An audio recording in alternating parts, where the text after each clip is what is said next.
হচ্ছে মেশিনের কন্ট্রোলারটা উল্টাপাল্টা করে ফেলাইছেন, ভিতরে লাইট জ্বলে না। তারা এটা কি করবেন? এই দেখেন, এই জায়গায় দুইটা চিহ্ন আছে, একটা উপরের দিকে চিহ্ন, একটা নিচের দিকে চিহ্ন।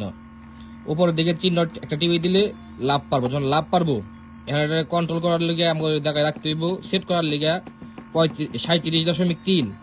এটাতে টিভি দিলে বাড়বো, তখন লাভ পারবো। এটাতে টিভি দিলে কমবো। লাভ পারা সারা অবস্থায় কিন্তু কমবো পারবো না।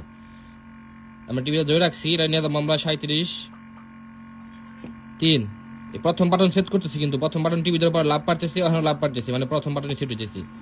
প্রথম বাটন সেট হইলো। বর্তমানে যেটা তাপমাত্রা দেখাইতেছি, এটা বর্তমানে যে ভিতরে কত পরিমাণ তাপমাত্রা আছে এই সেন্সরে দেখাইতেছি। এখন বাকি হইলো দ্বিতীয় বাটনে। দ্বিতীয় বাটনে একটা টিভি দিলেও লাভ পারবো। এটা কত আছে? 40। যে কোনোটা থাকতে পারে এই জায়গায়। এটাতে বাড়বো, এই যে উপরে দিয়ে যাচ্ছে 40, 5, 6, 7। এটা আমরা করতে পারবো 37.7। এর লেগে আমরা নিচের বাটন দিয়ে টিভি ধরে রাখবো, বা একটা করে টিভি দিতে পারেন অথবা ধরে রাখতে পারেন। এটা রাখলাম 37.7। এখন হইলো এই কন্ট্রোলারটা ওকে আছে। এখন আপনি প্রথম বাটন একটা টিভি দিয়ে দেখতে পারেন যে কত লাভ পারতেছি।